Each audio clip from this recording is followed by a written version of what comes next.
Subscribe to the channel for more content. Digital India Act, 2023.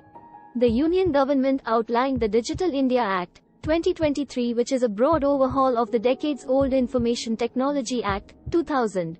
Main objective of the Digital India Bill. The Digital India Bill aims to ensure that the Internet in India is open, free from user harm and criminality, and that there is an institutional mechanism of accountability. The legislation will cover emerging technologies, algorithms of social media platforms, artificial intelligence, and user risks, as well as the diversity of the Internet and the regulation of intermediaries. Provisions under Digital India Act 2023. Freedom of expression. Social media platforms' own moderation policies may now be reduced to constitutional protections for freedom of expression and fundamental speech rights. Recent amendment to the IT Rules, 2021 says that platforms must respect users' free speech rights. 3 grievance appellate committees have now been established to take up content complaints by social media users. These are now likely to be subsumed into the Digital India Act. Online safety.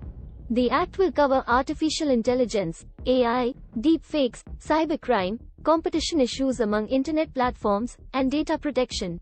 The government put out a draft Digital Personal Data Protection Bill in 2022, which would be one of the 4 prongs of the Digital India Act, with the National Data Governance Policy and amendments to the Indian Penal Code being others, along with rules formulated under the Digital India Act. New adjudicatory mechanism. A new adjudicatory mechanism for criminal and civil offences committed online would come into place. Safe harbor. The government is reconsidering a key aspect of cyberspace, safe harbor, which is the principle that allows social media platforms to avoid liability for posts made by users. The term has been reined in recent years by regulations like the Information Technology, Intermediary Guidelines and Digital Media Ethics Code, Rules, 2021, which require platforms to take down posts when ordered to do so by the government, or when required by law. Constitutional and legal protection. Fundamental speech rights, Art 19, cannot be violated by any platform. However, social media platforms' own moderation policies may violate constitutional protections for freedom of expression. There is certainly a case that can be made that weaponization of disinformation is not the same as free speech, and that needs to be addressed. It Rules, 2021. It says that platforms must respect users' free speech rights. 3 grievance appellate committees have now been established to take up content complaints by social media users. Since the appellate committee portal's launch, 17 appeals have already been filed. The need for a new act. Since the IT Act of 2000 was enacted, there have been many revisions and amendments. It Act Amendment of 2008, It Rules 2011. However, because the IT Act was originally designed only to protect e-commerce transactions and define cybercrime offenses, it did not deal with the nuances of the current cybersecurity landscape adequately, nor did it address data privacy rights.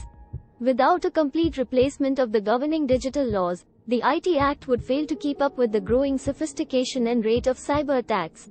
The new Digital India Act also envisages to act as catalysts for Indian economy by enabling more innovation, more startups, and at the same time protecting the citizens of India in terms of safety, trust, and accountability. Way forward.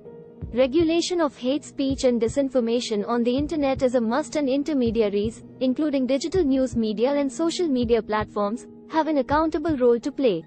Currently, there are more than 760 million Internet users in the country, and this is to touch 1.2 billion in coming years.